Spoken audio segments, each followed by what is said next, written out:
Hello and welcome to Streamtabulous. The photo I'm going to be working on today is this one here. I'm going to be particularly looking at the glasses here with the eye, and we're going to take a look at restoring that eye using a method of basically inverting of another eye. So we'll see what we can do with this image. Don't forget to subscribe, like, and get the bell on. Please like the videos. It helps the YouTube algorithm to help me greatly. Also, don't forget to join our Facebook group and get up some photos and put on there if you want them in a Santa snow globe or made into a Santa Christmas theme. Because I want to do a Christmas in July set of videos to show you how you can basically turn your photo into a easy Christmas present of putting people in baubles and things like that. So yeah, let's get on with the show, and we'll just go to the intro and then we'll continue.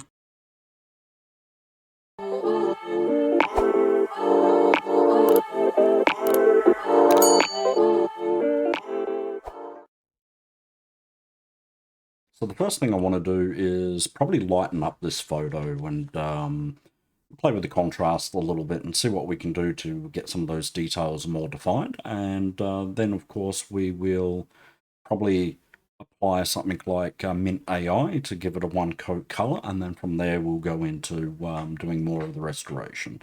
So I'm going to use Photor to begin with, and we'll just open that up, and we'll go into Edit, and then I'll select from my gallery the image that I actually want to work on.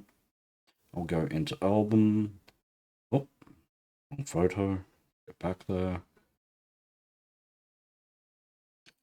Where's the glasses? Okay. Here's our photo here. What we want to do is take a look at that brightness. We want to make sure that we don't lose features like the nose. Sometimes we have to leave it darker and then play with it more later. We can drop the saturation back to a black and white image. Bring it up a tiny little bit. That will stop the AI tools from thinking that there's a skin color already there. So we'll save that. And then we'll go straight into Mint AI from there. So I'm going to swipe that off. I'll open up Mint AI. We're going to come down to Colorize.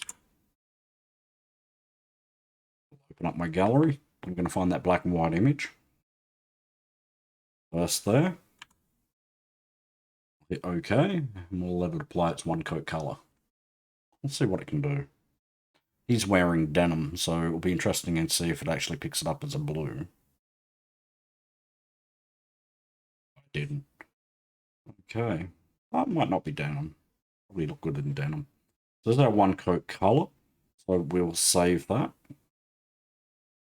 And we'll swipe that off. I'm going to quickly go into Remy. Come over and apply that mask to hide my gallery because it is my personal phone.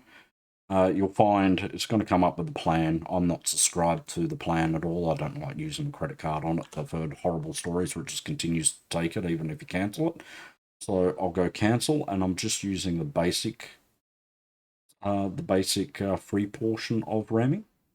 Now I want to find that photo.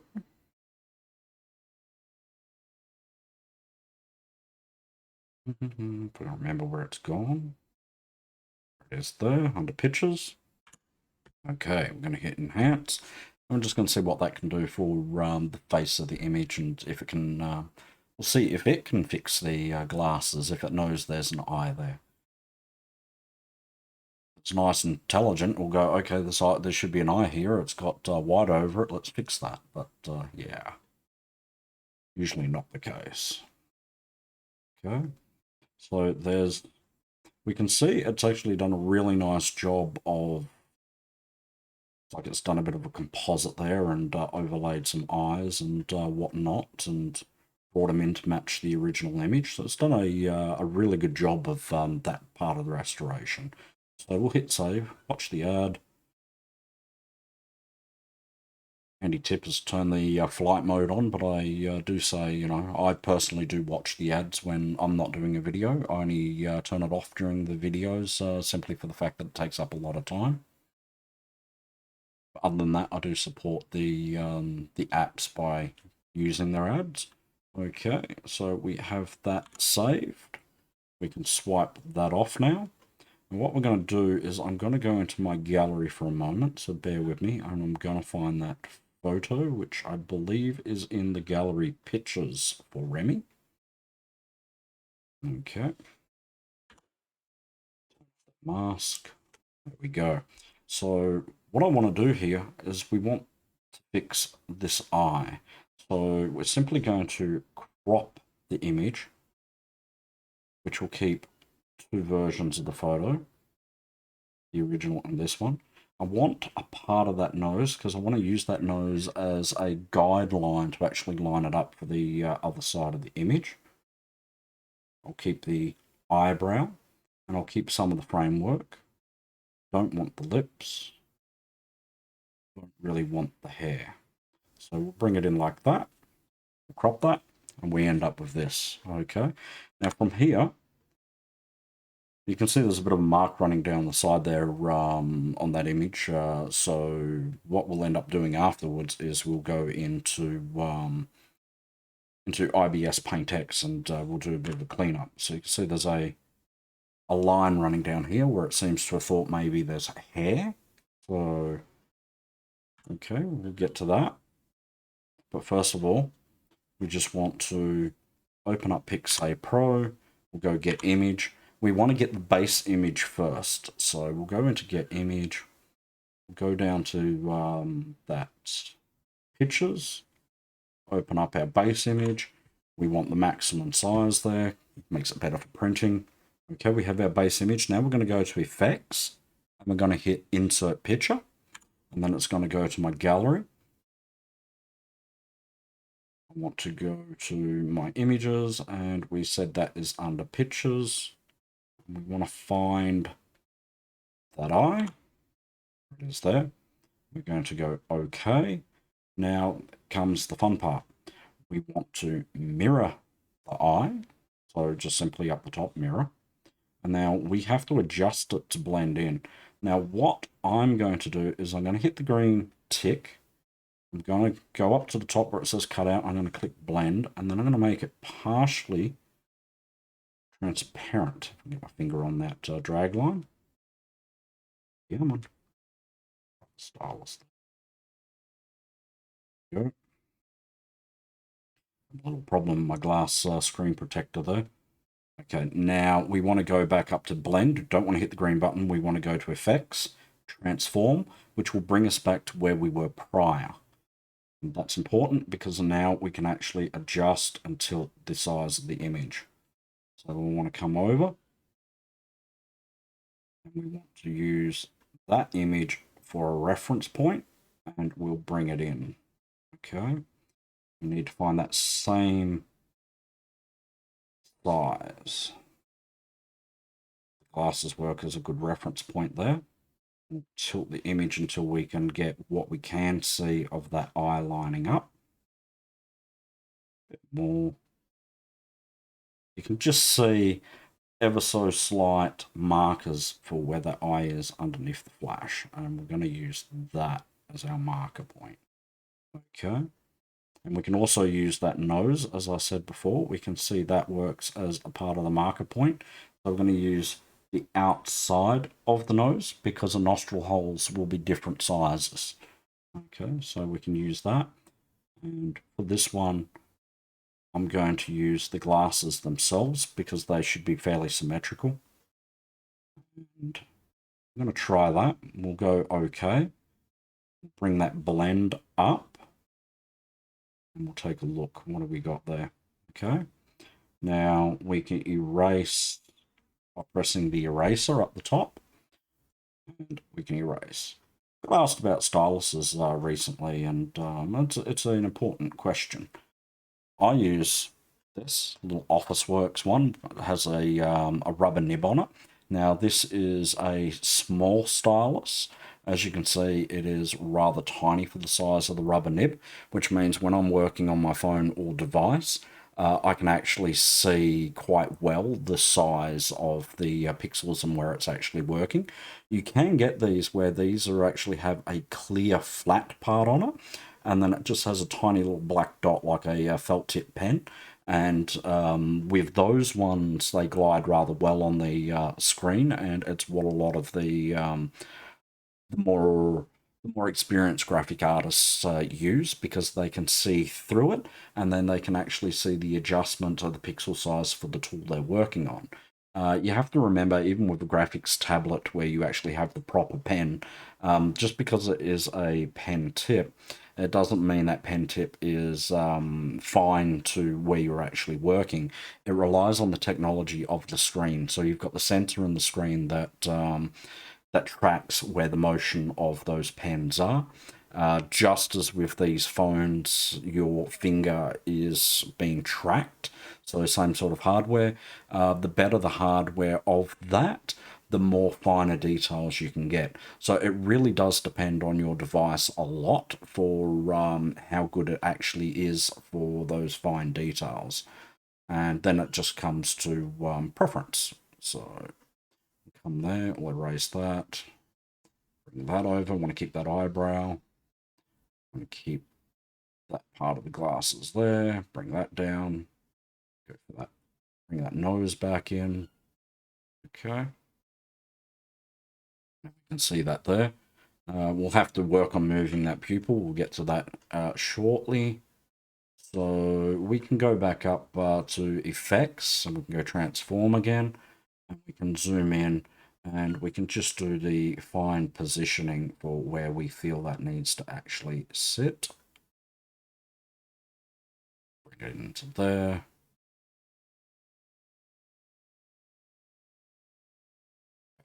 Say about there would be right. Okay, I'm happy with that. So we'll apply that. Now I'm just going to do that again under the insert picture. Same eye.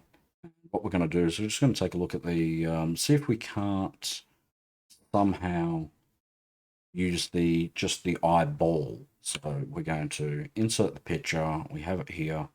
We'll go OK. We're going to erase everything but the that. Keep that there. Dirty. Just erase the outside quickly.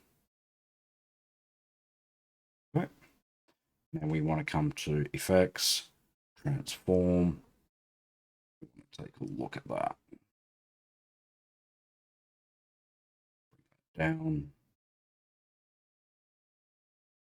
Bring that in. Smaller. Up. Yep. Okay. We'll go. I'm not mirroring it this time. I'm just using it as it is. I'm just pushing it into a position just for the pupil. We can simply erase to keep the shape of the physical eye, so we don't lose that. I'll just paint that back because that skin tone's nice, and we're got some of those eyelashes happening there, so we'll keep that.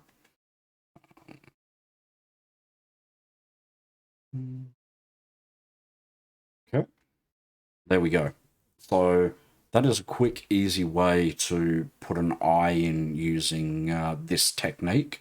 I find it is a better technique to use than the type of cloning techniques, because you're able to manipulate it, use the underlying image for markers that you can see where parts of the eye were before the glare went over top, so you can get more accurate to what it should have been. And then we can just hit apply, and we have our image there, and then we can go into the coloring and the cleaning of it. So quick, easy, eye is fixed. And that's the main part of this video that I wanted to actually show. From there, we will go into IBS Paint X, go into Gallery, And we'll open up import pictures, and from there it will go to my gallery. Find that photo.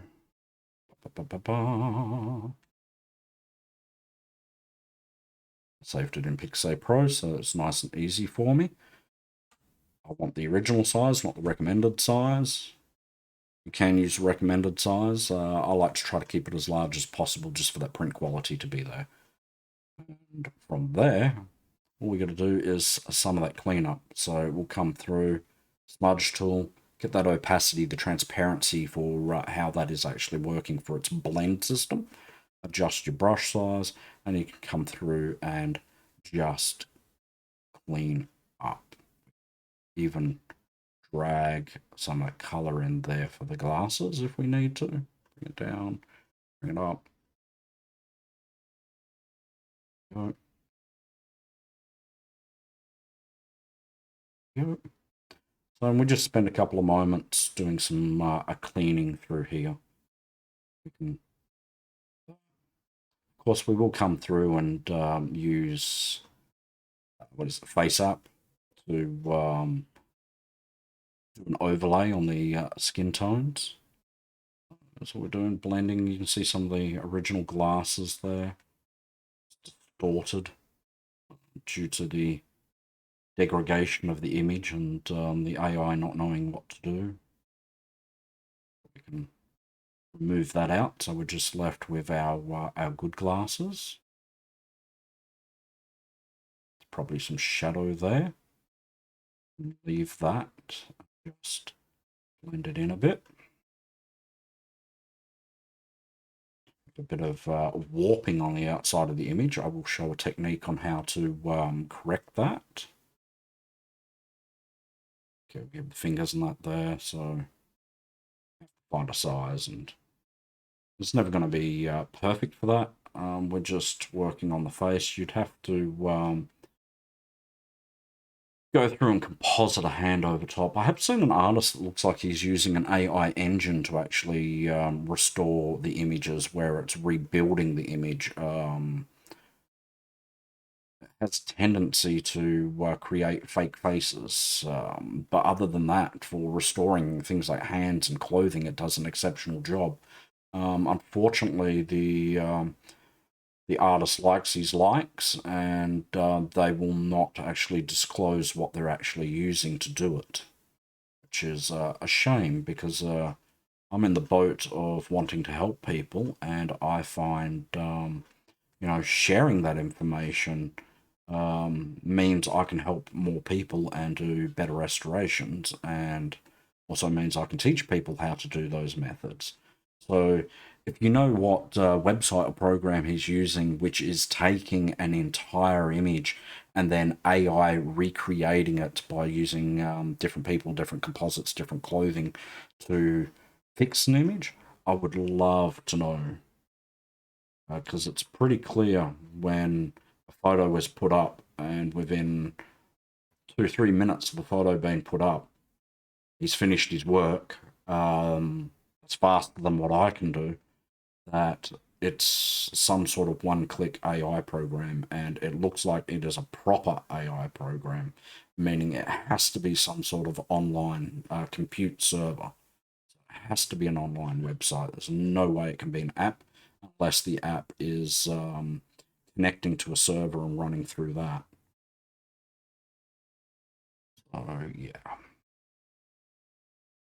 fix that neck up. A bit of a dirty cleanup. This is more about showing how to fix the eye than actually going through and doing the image 100%. With the time it takes to actually do the video, and this has been 20 minutes already at this point for the recording before I do any edit. It's a long video, and we don't want it to be overly long. I mean, I'll probably come back through later on, and I will do like saturations and hues and so forth, and I will actually color up the image a bit and add some color to it, like here. So apply color, drop that down. So I'll come through and I'll end up applying a color afterwards and color up the photo a little bit. But for now, just that face that I want to actually work on, get those up to just show you how to fix that sort of problem where the eye is actually missing due to glasses and having a glare. Okay, so we have saved that. Now, of course, I'm going to go into Airbrush. Sorry, not FaceApp. It's Airbrush. I said FaceApp earlier. I get confused sometimes. So many apps. You can see all the apps scrolling on the side there, so you can go to your iOS store or Android store. There should be the picture gallery there. That's the edited one. We can come through, and from there we can actually just do an auto apply on that skin tone to give those darker tones to their skin. It looks like by the original photo with how dark it was, it looks like they do have a nice olive complexion to their skin, so I want that. Okay, so we'll apply that. Save that. I do want to go through and replace the background, so I'd be using Lumi for that one. Blur it, I believe it goes straight into my gallery. It's a photo with the skin adjustment. We go to background, we'll replace the background, and hopefully it just picks up the white and doesn't destroy our image. It's destroyed a little bit, so we have to brush some of that back in. Have to go through that one little tiny spot right there. Try to manually take that out. Do that. Okay, done. Brush in side. Plenty of different programs that you can use to remove the background. We'll check that. Nice. It is just translucencing up a little bit of the arm there a bit, so fix that. Come back. Losing a finger over on this side. Back in.